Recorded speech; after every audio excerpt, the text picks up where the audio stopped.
Welcome everyone. Today we have our another new episode, and this episode is very important. We will discuss on the carbon, where we put all our carbons. We have our world famous speaker, Mr. David Schumacher, Professor David Smith, Professor Rob, and Mr. Dan. First, I would like to give chance Mr. David Schumacher. Yeah, hello, Sharif. Welcome everyone else. Carbon capture. Okay, where do we put the carbon? I guess if we capture it, we have to put it someplace. That one question begs the other. When never deciding what to do with something, I go back to my childhood training. Is when you find something and you don't know what to do with it, put it back where you found it. That's what I was always told. Okay, well, that applies a little bit here. So I guess I should just preface this by saying, why are we capturing carbon anyway? Okay. And that has to do with our talks that we've had on climate change. And this is a process of capturing carbon dioxide at typically large point sources and storing it. And then that comes to the topic of today. Where do we store this? What form do we store it in? Where? How? So forth. And what are the considerations for doing this? Well, briefly, we can put it back where we found it. We can store carbon back underground someplace. We can maybe transform it, mix it with other such things, create minerals and so forth that put it into a different shape entirely, and maybe even reuse them, or once again, store them someplace. And then the other option is to put them into some type of a liquid, typically at like real low temperatures. And they're trapped in such a way as that the fluid that this creates doesn't allow it to be able to seep back up through soil or whatever other medium that we put this in and be able to escape back into the atmosphere. So very high level, those are three different ways that we can store this carbon that we've captured as part of a byproduct for emissions that would normally put the carbon dioxide into the atmosphere. And we've talked at length about what those issues can be. But there's considerations. I mean, if it's so easy that we have these different ways that we can do this, what are the considerations? Well, one of them is cost. What does it cost to do this? And is there a cost trade-offs if we create new material, if we create other byproducts? Are there any markets for those? And will the markets pay for some of the costs, all of the costs? What about the energy that it takes to do the conversion process? So that's another consideration. So it takes energy then to capture the carbon, and we're capturing the carbon as the process of creating energy. So we need to look at green techniques, green energy perhaps, to be able to do that part of the process. And then that brings us to locations. Where do we have wind power, solar power? Where do we have locations that are suitable underground and maybe away from population centers? How far do we want to transport anything by pipeline or container truck or however it might be? So these are all considerations too that all go back to answering the question, where do we put all this carbon? So that's a high level look. On the next pass around, maybe we can delve a little bit deeper. Thank you, Sharif. Thank you. Professor David Smith. Well, David's done a good job of setting the stage for us here, because it really is looking at all the different ways that we can deal with carbon dioxide and how that will affect our movement towards a greener earth and how it's put together. And it mostly is found, carbon is mostly found in a gaseous state around the world when it's at room temperature. And you'll see it's going. how you begin to capture it, how you begin to sacred it, there's a half a dozen different paths that people are beginning to use today. And some of them, as David had said, are things like capturing it, forming it into a block of carbon and sinking it deep under the ocean. Some of the others are trying to put it back in porous rock formation. Another one is looking at the oil wells that, as you extract the oil from it, pumping the carbon back down into the oil wells and basically exchanging the space with them as you look forward with it.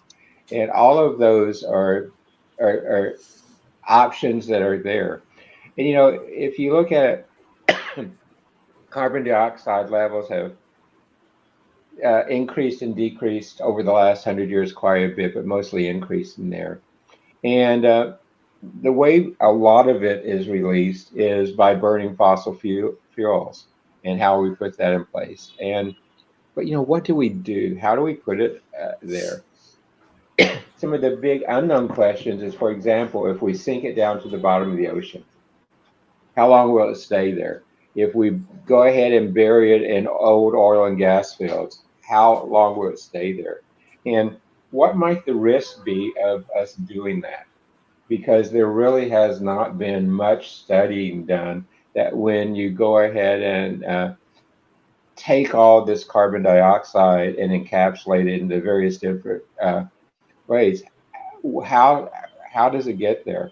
Does it come up and then leach through the soil, leach through the water, and affect wildlife? Can it leach through and affect the trees, the plants, the other elements like that? And how can we begin to do it in a way that makes sense?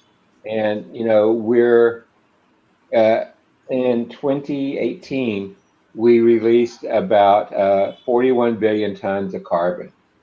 And it's going to take a lot of effort to go and capture a lot of that carbon too, and how we put it into place. But there's some other interesting statistics of that 41 billion. Only about 50% of that stayed in the atmosphere. The rest dispersed naturally of its own and things like that. So there's a lot of parts of it, and how we're going to do it, how we're going to put the places in it, and how do we balance between the emissions and what we're trying to do.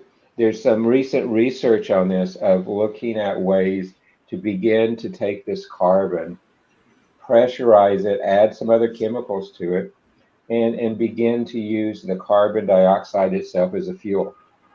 And I think as the movie says, there's a circle of life. That might be some of the way you begin to use that too, is look at how to take carbon, how to combine it, and how to, as opposed to just capturing it and storing it, how to use it and consume it.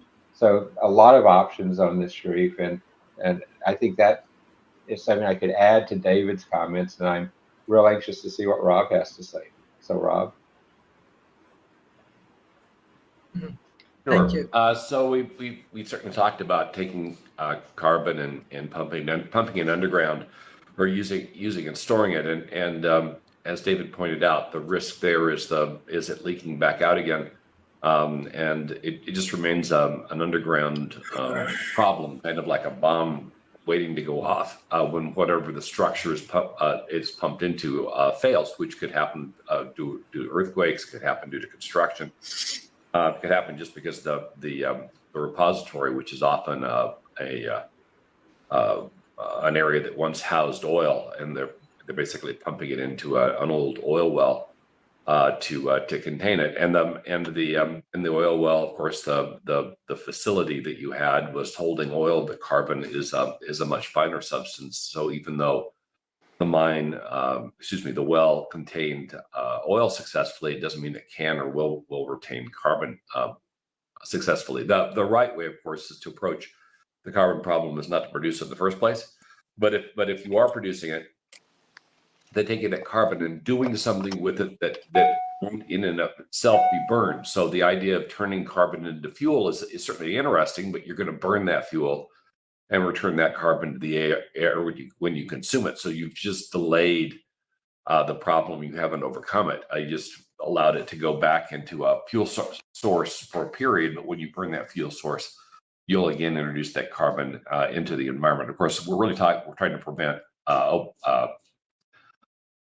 CO2, which is the combination of carbon and oxygen, which is the gas that's part of, or a significant portion of the cause for global warming.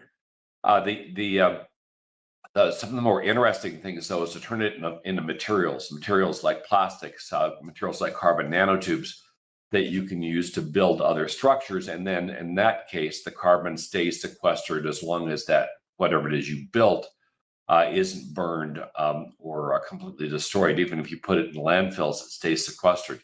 And the materials that are being looked at are plastics, which, by the way, we're going to have a problem producing if we got off of fossil fuels, because plastics, to a large extent right now, are a byproduct of fossil fuel refining. So you stop fossil fuel refining or reduce it substantially, you're going to reduce your access to plastics, and the cost of plastics is going to increase. But if you were to use the CO2 that is captured and turned it into plastics, that would be one way to solve the problem. That would be far cleaner than having to produce a process oil to get the plastics the way we do now. Concrete is another area that can be where CO2 can be used to sequester the carbon, and that puts it into building materials that go into buildings. And again, it stays sequestered as long as that building remains intact. And even if it's destroyed, the cement, a part of the cement that is taken over to landfills, stays in cement form, and to a large extent will still retain the carbon. So those kinds of things. And graphene, it can be used to produce graphene, which is the new wonder material that being used in everything from microprocessors to clothing because of its unique aspects, lightweight, high resilience, low transmission of power. It's a good insulator, and that too can be used and as a place to sequester carbon. So I think the best path is to use the captured carbon rather than throwing it into a used oil well, or pumping it into, trying to pump it into rock, which undoubtedly will have leakage issues, as well as to turn it the building materials of some type, and then making sure those building materials aren't in and themselves consumed. So that's at least from our initial pass. That's where I stand.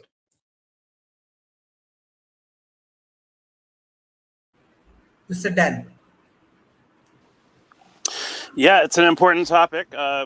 We really need to get to a zero waste kind of philosophy. And basically, the zero waste philosophy says that what we call waste right now is just a resource that's out of place. There are tons of atoms on the periodic table, and they're all good atoms. There are no bad atoms, and if we have enough energy, we can manipulate things at the atomic scale. We can reduce annoying molecules down to their component atoms and reuse them. By the way, you might want to mute, Sharif. You've got a lot of background noise coming through when you're not speaking. It would help the production value if you could please mute your mic. Is that okay? It's distracting to me hearing the ambient hiss of the room there. So you're still unmuted, Sharif. I'm still getting that background noise effect. Could you please mute when you're not speaking? Thank you. That makes it better for me. Graphene, carbon-60. I mean, that's like the most valuable, element on the planet right now, and it's named after its namesake, Bucky fullerenes. Bucky Fuller was dead when they were discovered, but someone noticed that they take the same shape as his geodesic dome geometry. It's basic, and it's kind of funny because it's shaped like a soccer ball. And coincidentally, what's the most popular sport on the planet? Football, which we call soccer here in the U.S., but worldwide, this soccer ball shape. It's almost funny that would be it's kind of a cosmic resonance that we've got this most valuable thing is also the most popular sport, and it's also what we can make the most useful element of with this element that's causing problems when it's out of place. Namely, it's out of place by being too prevalent in the atmosphere. We've gone beyond the tipping point. We passed at 350 parts per million in our atmosphere, which is the stable, nice friendly place for the carbon dioxide concentration to be in the atmosphere. So that's what's creating this insulation effect, and we're potentially on the way to becoming a runaway greenhouse, like we have observed Venus. It was actually NASA professor, scientist Hansen that said, "Wait a minute, how did Venus get this way? They had this carbon runaway release into the atmosphere, and if we're not careful, it's not just carbon on Earth. It's all the greenhouse gases. It's methane, and we just had a very dire release from the Nord Stream 2 pipeline, which released probably the biggest human-caused greenhouse gas release ever. Maybe it's not the world record, but it's up there in the top 10. And methane is even worse than carbon dioxide because it is more persistent. It takes longer to break down, and it's I think like 40 times more of a greenhouse insulating gas in the atmosphere. So what do we do with the carbon? We to stop treating it as a resource out of place, we put it in place. We make useful things out of it. Hydrocarbons, chemistry. That's all kinds of useful plastic. Carbohydrates, the stuff we eat. So, and then, like I said, carbon-60, Buckminster fullerenes, graphenes, supercapacitors. I mean, this is what's going to power our technological civilization if we don't destroy ourselves. So that's my opening statement on what to do with carbon. It's too valuable to burn. Let's use it in 3D printers and do good stuff with it. Let's put it in place. So thanks. Thank you. Mr. David Schumacher. You know that we are representing the developing world, especially I'm from Dhaka. Bangladesh will be heavily affected for this climate change, for this kind of initiative of the developed world. What do you think, especially your Transhumanist Party, how they think about developing nations, especially the country like Bangladesh, Sri Lanka, Maldives, India, Indonesia, the country, those who actually heavily affected by the climate change. So how they think about them, what type of initiative Transhumanist Party want to take for these developing nation peoples. And you know that already we engage with few million peoples in Bangladesh. With Central Bank of Bangladesh, we develop green business incubations. We will share our excellent entrepreneurs. Hopefully, it will create some positive impact. So, Mr. David Schumacher. So that's a very interesting question when it comes to all developing nations as well as developed nations. Developing nations, let's take Bangladesh, for example. My understanding is that there's a lot of liquid natural gas that's used for electric production. And of course, we know what's going on in the world these days. We know what the effect of liquid natural gas has been, and that's contributed, it's my understanding, to some shortfalls in being able to provide electricity. So we have to put your question in the context of what's going on in the real world today to kind of answer that. Because when I put on my transhumanist party hat, or just transhumanism in general, I'm looking for ways that we can today move ourselves towards a future where we can change our relationship with what's causing us that problem. But we have to understand the problems first. So it's not just Bangladesh. As I look at that area, the countries around Bangladesh have a very similar problem. So perhaps it needs to be solved at the country level, but also at a level, a consortium of countries in that area that can focus on what can we do, because we're stuck right now with liquid natural gas. Now, I'll come in Bangladesh, for example, because I've looked into what it's doing encouraging green energy sources, and I think it's very commendable. But when you put it in, when you lay it out on the table, it's, you know, just a percent or two of energy that is needed for the whole country. And whether it's wind power, whether it's solar, those all have a high footprint value. So we're limited to some degree as far as what we can do to develop that. So what do? And we still have the whole carbon issue to take care of with whatever decision that we decide.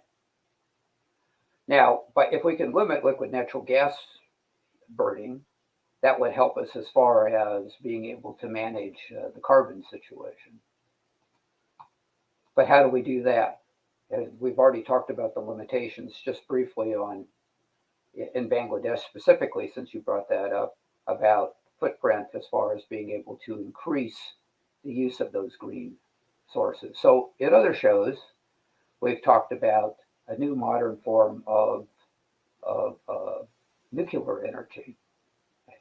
And for people that haven't looked at nuclear energy production in 50 or 60 years, you need to go out and acquaint yourself with the new types of nuclear reactors that can be very small, that can be very targeted where they're used, have by design safeguards built in to keep thermal runaways from happening, making them actually impossible to happen the way they're designed, as well as 50 years of electronics and other technology improvements to be able to monitor and to automate. And we haven't even begun to talk about the implication of artificial intelligence and what it can do as far as nuclear energy is concerned. But I think for a lot of developing countries, that's where it's going to go. And then it changes the conversation from where do we put the carbon is where do we put the byproducts of the nuclear situation. And it takes us back to a lot of the same discussion that we're having here. Where do we store things? And how do we store things? And we have to look at the technical aspects, which are very important. We've talked some about that. You know, Rob was talking about what happens when we store something and how long can we maintain it in that particular configuration for how long a time. And then that brings us to monitoring and then the cost for the storage and the cost for the monitoring. So all of these ways of producing energy are going to have some type of side effect that needs to be managed and needs to be managed intelligently. So I think we've got 2 or 3 things that are going here with this commonality of what do we do about storage and monitoring. And then we can get into the whole political side of the issue, which is that you then have to manage public perception as well as the costs and the technical aspects. I lived in Nevada for about 10 years, and Nevada was selected, a remote area of Nevada was selected to be a nuclear storage site. And that battle went on in politics and in courtrooms for such a long time that the federal government finally gave up on it. So there are plenty of hurdles to overcome in all of this. Everyone wants carbon capture, but maybe they don't want carbon capture storage in their backyard. Everyone wants it inexpensive, but when you bring it closer, it's less expensive. Don't want that, needs to be further away. So, Bangladesh, developing countries have a way of being able to start newer and cleaner. I commend Bangladesh for wanting to get off liquid natural gas and minimize it as much as possible. But I think they're going to have to look beyond wind power or solar power to be able to do that. Thank you, Sharif.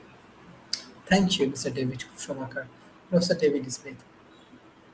Well, I love David's comments about beginning to look at power sources and things that I'm not hearing anybody.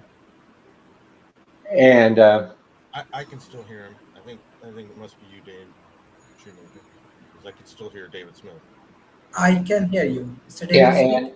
and what Sharif brought up is a slide that I had of what the carbon cycle is. And the carbon cycle is more than just burning fossil fuels. It's looking at other types of things, like when we burn uh, forests to clear it for other things. We see it in respiration and decay, many other sources. And it goes up into the atmosphere. And then carbon is an integral part of photosynthesis.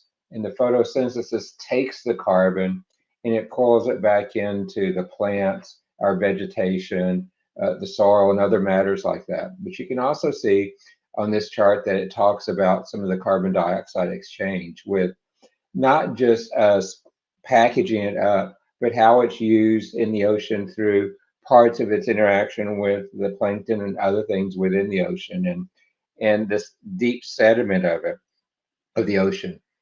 Some of the runoff from lands going into it with the plant, with the soil, carbon is captured in that too. Carbon, as you can see on this, goes back into the rock formations where it actually helps form the coal, oil, and gas that is what releases it into the atmosphere here and starts that cycle. So carbon is an important material for us to use to support our way of life. Now, do we want to remove all the carbon? Of course not. But what we do have now is we have an excess of carbon in the air, and we have an excess that we're using. So part of the real challenge is how do we remove what is extra in a way that creates no harm? And how much should we remove? How much of it is there? The hole in the ozone was, for many scientists, caused by the carbon dioxide. But the hole in the ozone above the pole has been dramatically shrinking the last multiple years. So we're seeing effects of what we're doing. Now, the impact in Bangladesh and other nations like this, Sharif, I agree with what David said, is that uh, every nation has to begin to do their part to deal with excess carbon. If you go back and look at the Paris climate, everything, there are targets for that for each country, for each type. There's targets for each of the large organizations as well, and how those can be managed. So it needs to be incorporated into a developing nation's plans and how it's implemented. Also, it's pretty clear that because we've had intense deforestation over the last 50 years, that has probably helped contribute to some of the challenges around carbon in the atmosphere, because the forest and the plants and things, through the process of the photosynthesis, like you see here, actually pulls the carbon out of the air and uses it, and it processes it as you go there. So one of our goals, and this might even be a good research topic in some of your colleges and universities there, Sharif, is look at the ways where not just the way we capture it artificially and bury it or deal with it, but what are the other ways that we can take traditional ways that have been used for centuries, increase them back in place, and use that as part of how we deal with this carbon cycle. Because, like I said, it is a cycle, and it's not just only bad there, but there's good for it as well. So that's part of how we have to balance and understand this whole equation. And it's one where I think we're going to see a lot of research happen and a lot of places where we can work with it in a way that makes sense across all the various factions. And there are global suggestions. There's some global regulations by some of those bodies, but all of those have to be supplemented by local rules and local regulations for it really to have the impact globally that people are looking for it. So Sharif, thank you for this part. Thank you, Professor Rob. Yeah. When looking at carbon sequestration or any removal of carbon from the atmosphere, what you really have to focus on is who's going to pay for it. Because it's right now, much of the effort is an experimental form. For instance, in Denmark, they've got Project Greensand, where they take the material, they pump it into the carbon, pump it into the seabed, where it's later stored. But that's in trial. And then in Iceland, they've got a project where they take the carbon and they pump it into areas and into volcanic rock. Also for long-term storage. But neither one of those efforts produces any revenue. It's all cost-based, and to a large extent, it's paid for by the government. What makes green sand different in Denmark is the fact that the petrochemical industry is paying for green sand, and that's probably the best way to do this. If you produce a pollutant, you should be charged with removal of that pollutant from the environment. Because you're incurring a hidden cost to the citizens of the country, and that cost needs to be mitigated, and it shouldn't be mitigated by the government unless there's a comparable tax on the industry to cover that governmental cost. In other words, why should I pay the cost of the petrochemical industry that the petrochemical industry is incurring, and they get the profits? That seems inherently unfair, yet that's how the petrochemical industry currently works. They create the pollutant, and if it's going to be mitigated, then I pay to remove the pollutant. It doesn't come out of their profits; it comes out of my pocket, and that's fundamentally wrong. So the first step in handling this problem is to make sure the cost of mitigation flows to the companies that are causing the problem in the first place. And then if you do that, it creates a disincentive to produce the carbon at levels above where it can be economically removed. By the way, there are methods that you can use with catalysts that can convert the carbon back into fuel up to 1,000 times to reproduce it. And there's certainly a theory that you might be able to do that in automobiles, but you could certainly do it in large scale plants. So once again, you keep the carbon from going into the air. You create a much more efficient, though it's more costly, but more efficient cycle in terms of not producing waste, a semi-circular economy, if you will. But until you provide the industry that's producing the problem with the cost, or present the industry that's producing the problem with the cost of the problem, they're not motivated to fix it because the costs are being borne by somebody else. So why should they bother? But once they have to pay the cost, then they get far more motivated in trying to mitigate the problem because it affects their bottom line. And so whether it's sequestration, whether it's increased efficiency, whatever methodology that's used to remove the problem then becomes their priority, and the industry moves from covering the problem up, which is where we are today. Global climate change isn't real. Global warming isn't real. It's all a fabrication, or if it is real, it's not our fault. It's being produced by something else, cow farts, for instance, which is true. I mean, the farm industry produces a substantial amount of CO2 based on the feed they give the cattle. But there's feed you can give cattle that's more expensive that doesn't cause the same gastronomical issues for the cows and doesn't produce as much methane gas.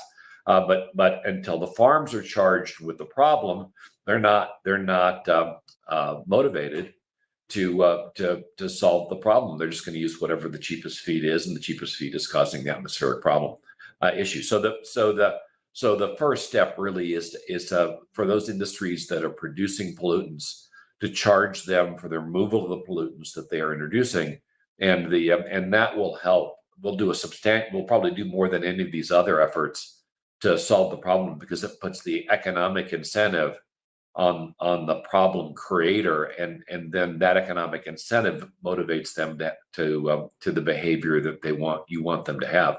As it exists right now, most of these efforts certainly look interesting.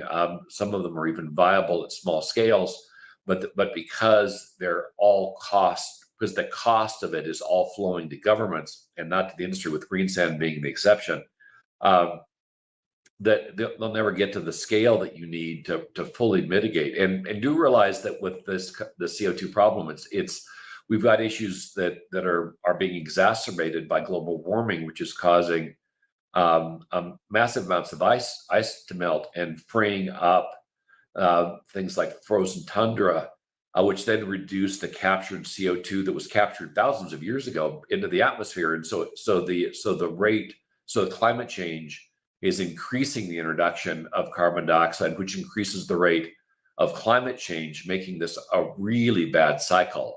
We could get into a spiral where even if we eliminated all our carbon dioxide potential production, we would still be producing way too much carbon dioxide to stop global climate change just by the melting of these large ice fields and the exposure and release of the carbon dioxide that lies underneath them. So fixing this problem is ever more critical, because we don't want to get into a situation where the reduction of production of CO2 and methane and other gases that are causing global warming don't make any difference, because we're producing so much of these gases just as a result of climate change.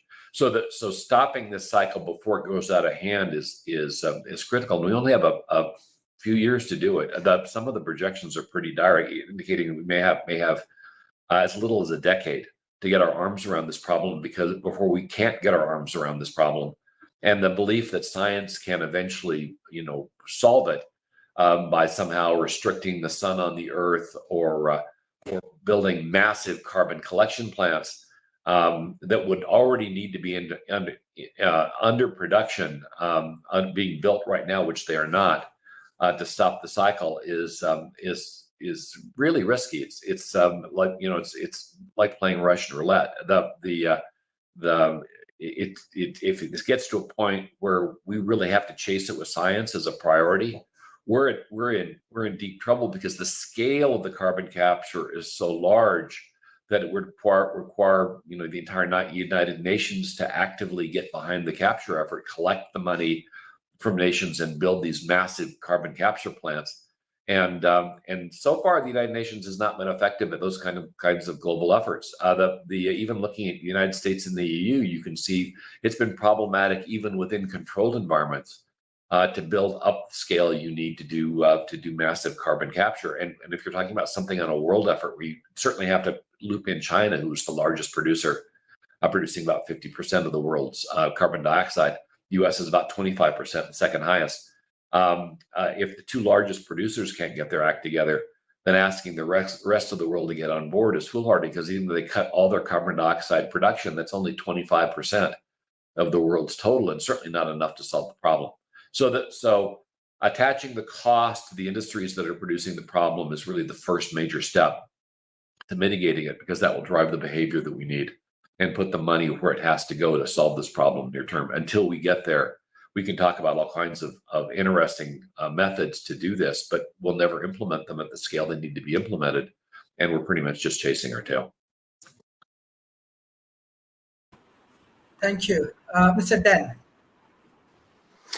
Yeah, those are some great points, Rob.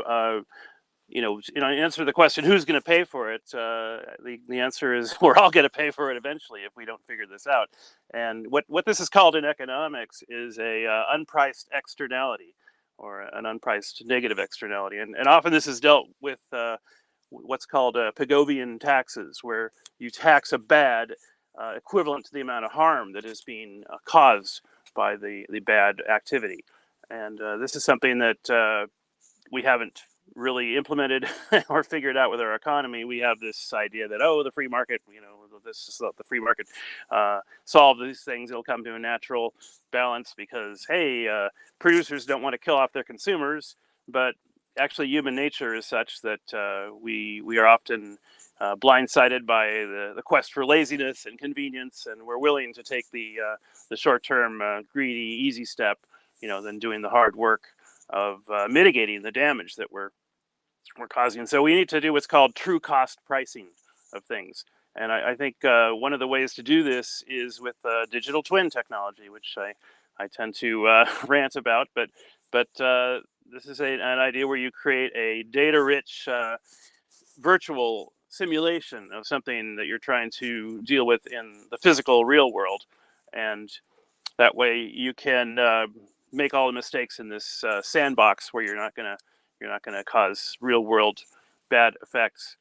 Now, another thing that really should be brought up is the X Prize Foundation has a $100 million prize for removing carbon at the gigaton scale from the environment.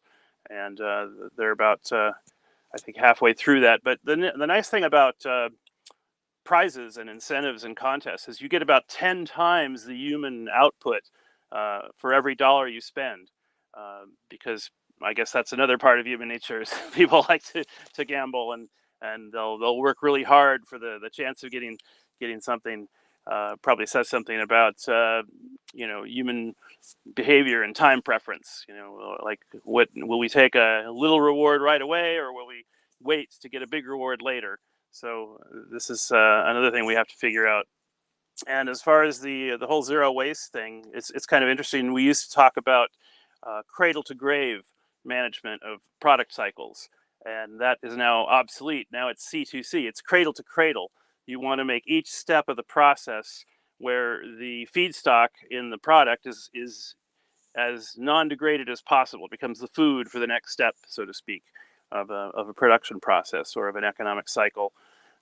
So those are just some other thoughts. I'm kind of sorry we don't have the biochar expert here today, because really biochar is a very useful soil product that can be made very cheaply just by pyrolyzing cellulose, which is practically everywhere. Old leaves or sticks. You just heat it in the absence of oxygen, and you end up with this charcoal kind of substance.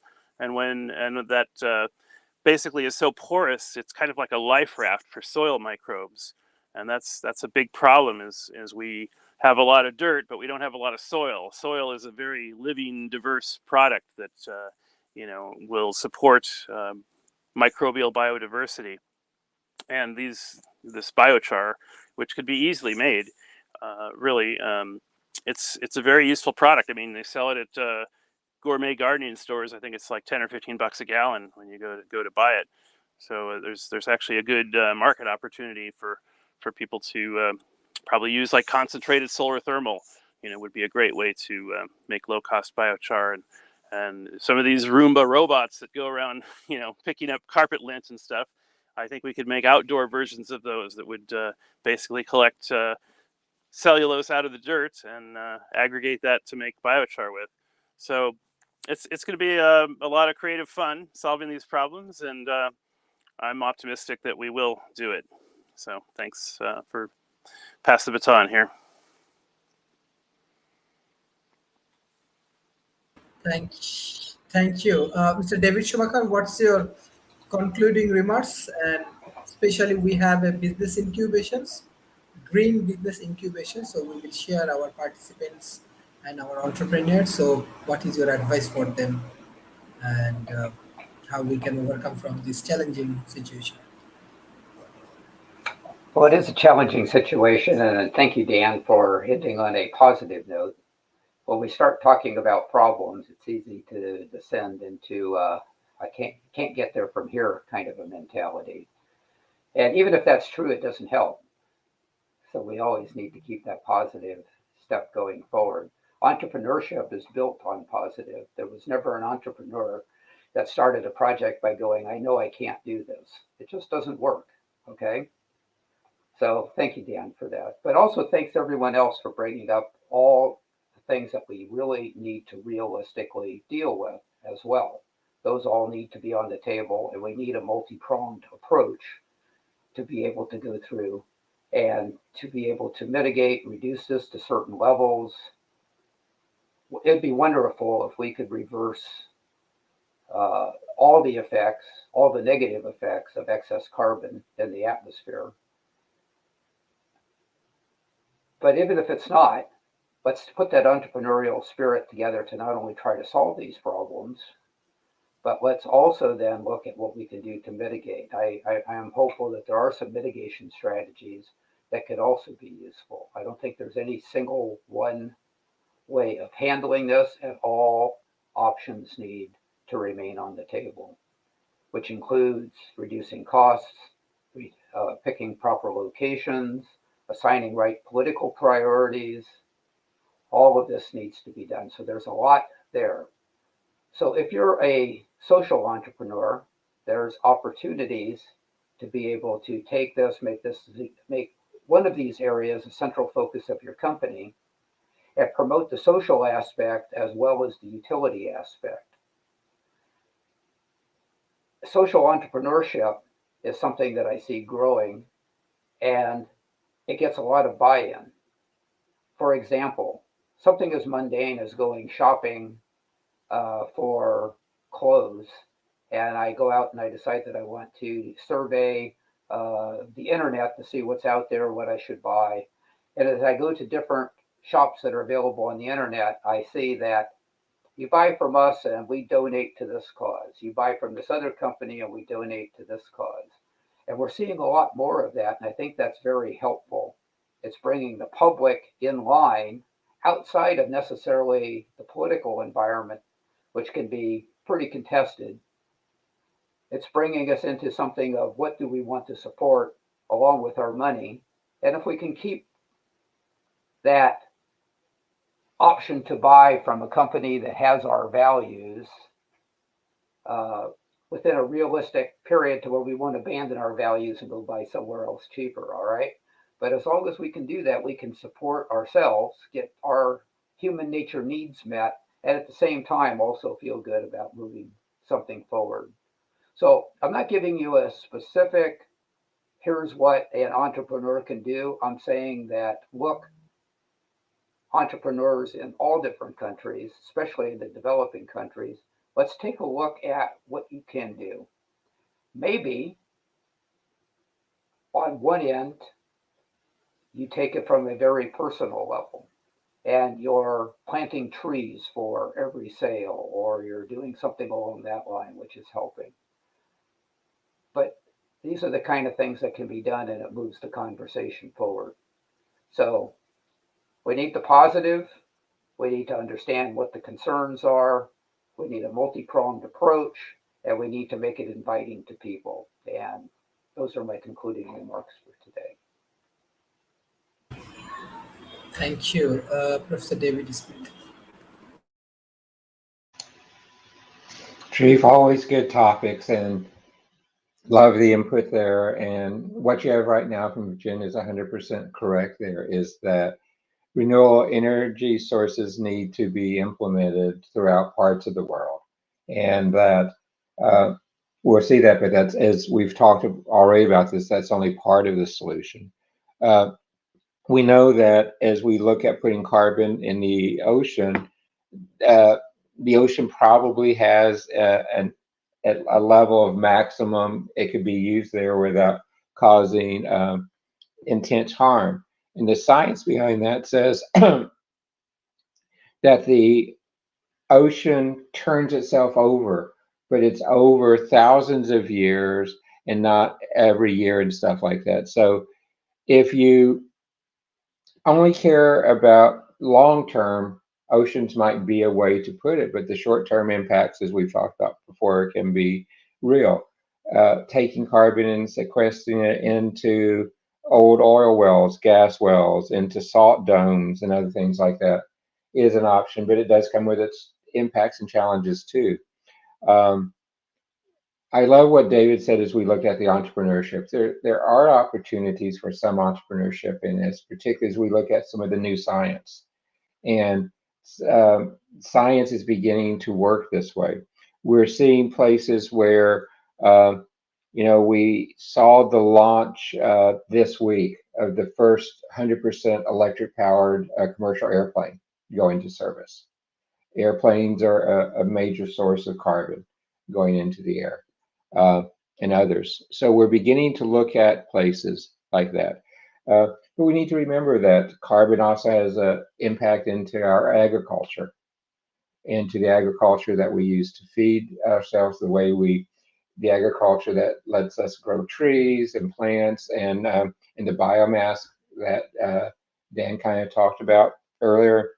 And yes, biomass conversion is another way to deal with carbon, because as you begin to do that, you begin to get other outputs from it, generating power, generating fertilizer. You begin to look at how to use it in that life cycle approach that we talked about earlier today. And those, I believe, are very important as we look at how do we deal with this issue. There does not seem to be a large reservoir I see on land where we could really take all the carbon, excess carbon we have in the air today, and store it. I really want to look at the impact on the ocean. It was mentioned earlier with the natural gas pipelines leaking over around the Ukraine conflict, that the amount of carbon released from those is very large. And those are the type of things that we cannot control today as we look at it with the type of geopolitical environment we live in. And we're going to see those risks continue probably to go up more than we've seen before in the next 5 years. So there's always different places to do it. We need to do it as a cohesive, collective view around the world, but every local initiative helps. So, Sharif, that's kind of my closing remarks.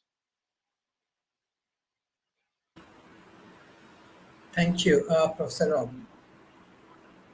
Well, my major point is this, and it remains that you need to focus on the economics of this. And until such time that you charge the industries that are producing the problem with the cost of reducing the problem or eliminating the problem, we'll never get ahead of this. The decoupling the benefits from the costs promotes the creation of CO2 and does not promote the mitigation of it. And as we go to mitigation, focusing on those things that permanently sequester the carbon, like carbon nanotubes and graphene, and then having governments at the very least put in their specifications that the products they themselves consume come from these sources. So the plastics that go into military vehicles, that go into government projects, are not produced from petrochemical refining, but from carbon capture. And that can also go a long way into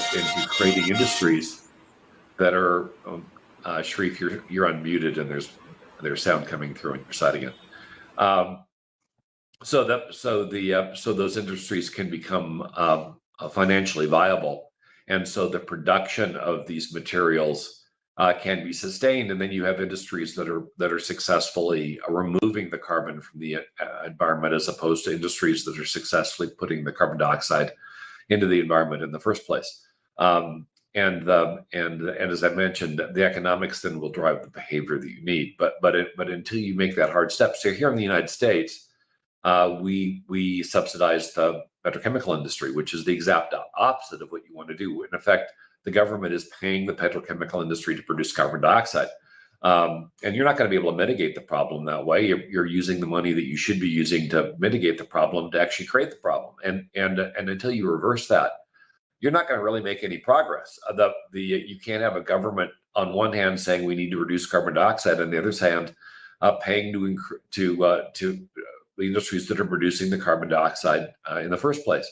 Those industries have to be charged with the costs they're incurring, not supported to incur those costs in the first place, and then being held unaccountable for that eventual event. So it really requires an economic focus, an application of the cost against the industries, and whether we're talking about methane or carbon dioxide or any other kind of pollutant. For instance, the cruise ship industry dumping tons of plastics into the ocean on a regular basis. They should be charged with cleaning it up, or at the very least, they should be required to haul those plastics back on land, or at least they could be put in landfill and not be put in the oceans where they're contaminating the food sources of the world.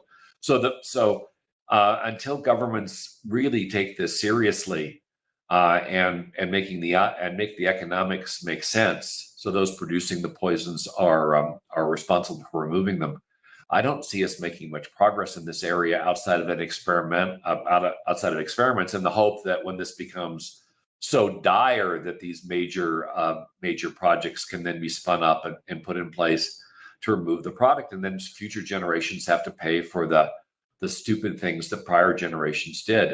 In the end, we should keep this generationally. The generation that produces or creates the problem should be responsible for correcting the problem, and it should happen at its creation point, And for whatever reason, governments, whether you're talking about U.S. government or Chinese government or EU or whatever, are not on board with doing this because because then you're penalizing these large power blocks, and those large power blocks to a great extent control the governments that we're talking about. So we need to fix that part of it. We need to make the economics make sense, and if we can do that, we can fix this problem. Thank you. Mr. Dan, what's your concluding remarks? Well, there's a study that shows that optimistic people live about 15% longer than pessimistic people. So David just reminded me about that study. So this is actually a good trend because I think optimistic people tend to solve more problems than pessimistic people. But we really need both. I mean, there's a lot of people that have rose-colored glasses, and the hard-headed people can get them to think more critically at times. So. Yeah, I'm optimistic. I'm hoping to outlive the pessimists, and I love the idea that each generation should take responsibility for the mess they made. The baby boomers, which that's my generation. Born in 1960. I don't want to, leave this planet and everyone is going to be hating on the baby boomers. Oh man, look how they messed up the world. So that's my project Permatrail is kind of to connect all the permaculture or food forest installations with freedom to roam trails, and in the process, hopefully, we can upgrade human rights to do things like give rights to nature. I think this decision, Citizens United, where corporations became people with unlimited money equals free speech. That was a very bad decision, and we need to dial back, limit corporate personhood, but we also need to give nature personhood. We need to give rights to rivers and watersheds. Maybe that's one way to get people to adjust the economics. It's like if you pollute the river's going to sue you. Oh no, you better stop polluting. Let's put the costs in place that will balance the harms. We should be taxing bads, not goods. If there's a bad thing, yeah, let's tax that. If there's a good thing, no, don't tax that. We really like goods, don't tax goods. And we need to have equal access to the resources of nature. If you didn't create it, it really belongs to the commons, and it needs to be charged as such. We can have like annual auctions for things like location value or solar access or water access. These things should have never have been locked up with things like the doctrine of discovery that, the Pope made an edict, said, oh, if they don't believe in Christ, you could go steal whatever you want and enslave them. A lot of our land titles are still based on this incredible, trespass, and we need the restorative justice that would be involved in walking that back. So that's going to be kind of a big truth and reconciliation kind of thing, like South Africa did with apartheid, I think. So, another great topic, and really glad to be able to participate. Thanks to everyone. Live long and prosper.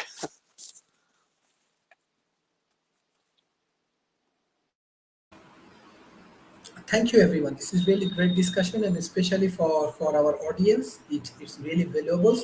I just want to share one of our initiative, World Talent Economy Forum. You know that Bangladesh, especially, they're heavily affected by the climate change.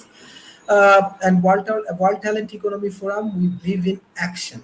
We take a lot of actions. We take a lot of initiative. And this is one of our initiatives. We are working with Central Bank of Bangladesh. It's Bangladesh first green business incubations. All of the women entrepreneurs, 100% women entrepreneurs. You know that Bengali people, around 300 million people. They develop everything green, and this is very effective initiative, and I want to give special thanks to Central Bank of Bangladesh to supporting these projects and supporting this initiative, and we are providing them training and financial support and everything, but we need more partners, we need more people, we need more trainers, we need more corporation. This is their product. So even it's in Bangladesh, many interesting projects actually happening. And I always say that World Talent Economy Forum believe in action. Whatever you are discussing in this forum, my people, our people from grassroots level, they are learning, and we are taking action. And some point we fail, some point we win. But this way, World Talent Economy Forum engaging with few million peoples, and we are hopefully by 3 years we can develop millions of entrepreneurs in South Asia, in Bangladesh, in India, Maldives, Sri Lanka, and every countries we are working, and hopefully your support can enhance the capacity of women entrepreneurs, enhance the capacity of the developing nations, and hopefully all of your dialogues is priceless for us, because in some point my entrepreneurs, my peoples, they do not have enough capacity to go to Harvard or MIT or Stanford or all of the big business incubations. But with your contributions, at least they can understand what is happening in the first world and what is the strategy they can take. And I can promise all of you, your contribution can create a huge, huge impact in Southeast Asia. Thank you, Professor David Schumacher, Professor David Smith, Professor Rob, Mr. Dance, and we need all of your support, more support, because we are engaging with few million people. Thank you, bye bye, and take care.